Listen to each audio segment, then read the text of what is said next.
welcome back to our channel. Yeah, I'm Debbie. And I'm Esther.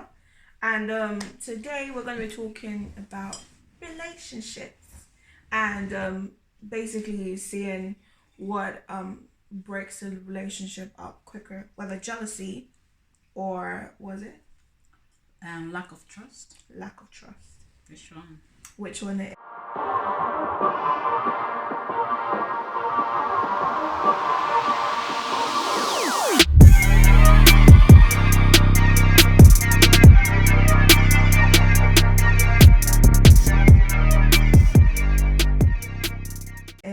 Because I believe obviously for a relationship to first even happen, you have to at least have a bit of trust in the person, obviously, aside from, your initial I like you, you like me, but the jealousy kind of factor kind of weighs in a little bit more on both ends, because some girls can be very crazy. Don't talk to my man. Don't touch him. Why are you looking at my man for? But the boys as well can be So true. but more violent, in the sense of I've seen relationships where instead of the man taking out his jealousy on the other man, if that makes sense, like in terms of like, okay, I don't like you looking at a woman in this way, they take it on the woman and become violent towards the woman, like, oh, you're doing this, you're doing that, you're bad words I don't want to say on this channel, but you get the point. You get the point. So trust can be known as having a firm belief in something, believing that thing to be true, to be able to rely on that thing or someone. So in this term, it could be your parent, your friend, your lover, or your boyfriend, girlfriend, whatever. And jealousy is an act of envy, and that could lead to a lot of things in a relationship. So today we're going to be dealing with, how to handle jealousy in a relationship, how to handle lack of trust, and if you don't trust your partner, what can you do? If you don't trust your parent, if you don't trust your friend, what you can do in that situation, right? So trust your parents. Oh, yes, for them to do. I don't know. Some people don't trust their parents because it's actually true. Some people don't trust their parents because from a young age, the parents have kind of viewed that kind of wall of, I'm older than you, I'm an adult, you should respect me, like that. So as a child grows older, it's kind of like, I can't talk to my mom about this, I can't talk to my dad about this, because they're gonna have this certain reaction to it. Like, there's some things I haven't told my parents, I'm not gonna lie. There's some things you probably haven't told your parents because of the reaction you think you would get from them. In that way, it's not total lack of trust, but it can be seen as a little bit of not trusting them because you just don't know how they're going to react. But at the same time, I would say jealousy can happen in a relationship with parents if you have multiple siblings. Oh yeah, exactly, because you're like, she loves this one more than she loves me. And sometimes parents don't help with that, especially when a child behaves better than the other child. And the sad part is that some parents actually say it face right to the other child face, this is my favorite. Especially if they have, I don't know, like mommy's girl. Yeah, mommy's girl, daddy's girl, and that's so bad. They think that it's just a normal thing. It's not normal. Like when the children grows up, even that age stuff, you see that stuff will be happening. But like as they grow up, you'll be seeing that some of the children are more close to the parent, the mother or the father, instead of just having in balance. Equal. Yeah. But and it's not a good thing because it makes the children turn out to be horrible. Like example, hate their siblings, like lots of fights, different stuff will be going on. I don't know. It's so in other sad. words, we just say jealousy and creating jealousy in children is actually not good. It's not a healthy environment for the child to grow up. Sad. In terms of boyfriend girlfriend situation, there's a lot of things that can trigger jealousy. If you some boys do this where they say, oh, I like this girl's outfit, and you are dressing like rubbish, basically. And it happens. It happens, and they're like, that girl has a nice body or something like that. And it's just like, but you know, I'm your girl, I'm your girlfriend, you know, you should appreciate me.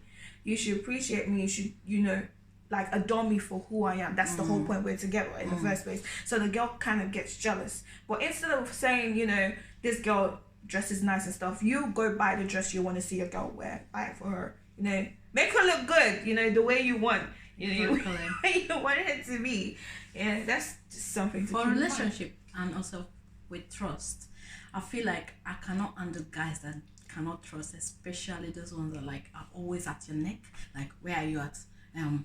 Where are you with? Where are you going to see? Who is that guy? Like, every guy you speak to, or a guy come up to you, talk to you. What does he want? Who is it? Like, oh no, I cannot. I cannot. No, I can't. I can't. I feel like it's a form of like independency as well. Like, you need to be able to trust me to make a decision for myself. Exactly. You need to be able to trust me to go somewhere and come back and not think that, you know, I've gone to do something with somebody or be with somebody, if that makes sense. I was reading up on something, just real quick, and basically lack of trust leads to strife in a relationship. And the thing is, there's a well, you can really love a person, like I just love their company, but once there's a mistrust in between, whether with the whatever partner it is, whether with friends, whatever, when there's a mistrust, you cannot kind of base it, like if they say, oh, I'm going to like the cinema, you'll be like, nah, she probably ain't going to the cinema, she's probably going to go meet somebody. And then there's kind of like that strife, and then there's a miscord, and then there's no unity. And once there's no unity, it will get to a point where that relationship will not work. Or if you're like in a marriage, for example, and you don't want to get divorced, it's just gonna be every day just like a headache, basically, because you're not gonna enjoy that relationship. Definitely. So it will be the best way, I would say, to like work on like distrust is to speak about it, because we're Christians and we really believe in the spiritual side of things. What the devil or the enemy tends to do is to work on your silence, and he builds on it. So when you're thinking about it, it probably isn't anything big, but he begins to elaborate on it, like, oh, he's gone out, he's seen 10 girls. Oh, now that he's seen 10 girls, he's probably imagining them like this. Or he probably wants to talk to them. He probably doesn't even like me like that. And he builds on it. But if you actually sit your partner down, or your mom or your friend down, and you say, I'm feeling this kind of way. Like, it's not that I don't trust you, per se, but it's just that I feel like when you go out, you do this.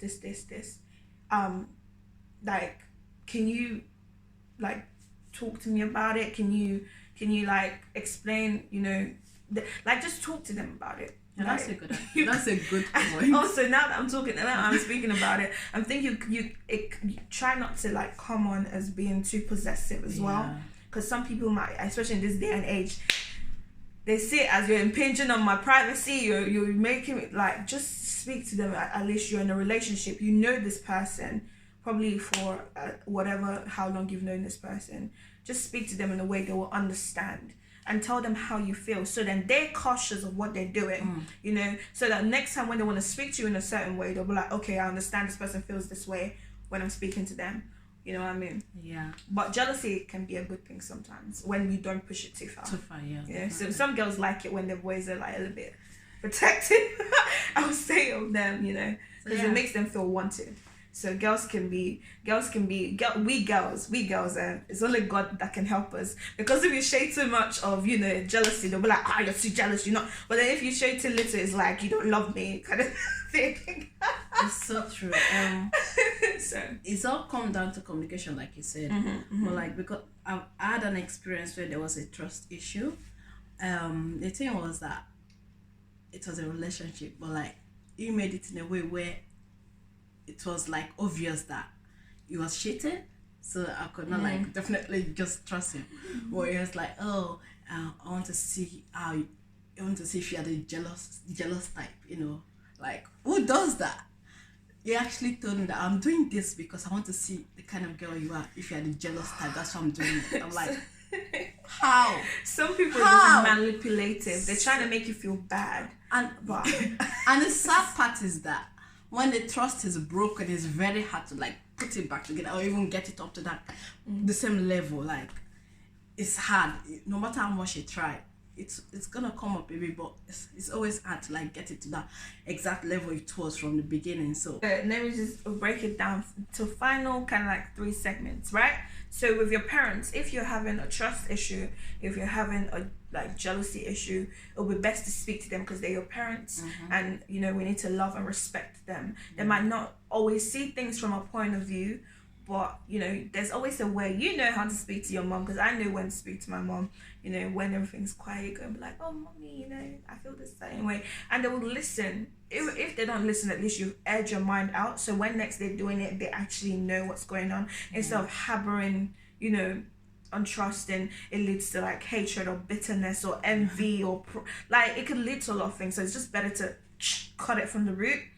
Number 2, dealing with a partner. If you don't trust your partner, if it's like in the early stages of a relationship, if you've not got into like a serious I want to marry you or I'm already married to you stage, if you don't trust them, then it's better not to push it too far, and then you see like something happen, you know, because sometimes there's a reason for the mistrust, if you get what I mean, because you know the Holy Spirit, there's always like that voice, that conscience inside your head, like, you know what, I feel like this person is messing up, and if you go digging, most times you will find what you're looking for.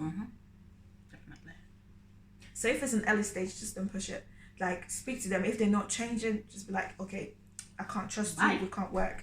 Very true. But if it's in a, you know, a more solidified, I've known you, you speak to them about it, you know, try to work things out. Again, I keep saying speak to them because that's the most appropriate thing to do. The main thing, speak to them, like tell them so that they understand you. Or you can go to a counselor. If you're married, go to a marriage counselor. I wouldn't waste my money on the counselor when we've never married. She's like, I can't waste my money on any. No. Sometimes it's needed. You know, sometimes you need someone on the outside to look into your relationship and then try to see what's going on. You know, sometimes.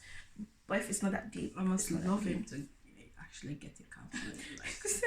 True love. It has to be true. True love you? Oh, you just started and boom, go counselling. No, of course, if it's just starting, as I said, if the person's not changing, there's no point in pushing it through. But overall, still have to love him. And then, number 3, with your friends. You see, this one, I don't even know. With your friends, if you don't trust them, like, especially if your friends backbiting. Oh, yeah, those ones, man. Like, you tell him close, you know, something personal to you, because friends are there to support you, you know. They're always there. They're your friends. That's the whole point of being friends. But if a friend turns out to be a foe, it could be a heartbreaking thing. But if it's like, if you're seeing signs of, you know, mistrust, you just go to them like, yo, what you doing, you know, let's settle this as friends. Let's trust this out. Let's trust this out, a friend, and get it sorted out. If the person is not willing, it's better, if you don't want to cut off that relationship because you value it so much, it's better for you to like slowly not tell them too deep about your life. You know, keep it to yourself or talk to God. Be like, God, this is what's going on in my life. But like, sometimes you don't even have to tell your friends everything. In your life, like your whole you know what I mean? Just use your number 6. You know, use your number 6 to define, you know, who is who and what is what. But then, thank you for coming to our channel. Thank you for listening to us. Yeah, if you want more advice on this, because we can't talk to deep on here,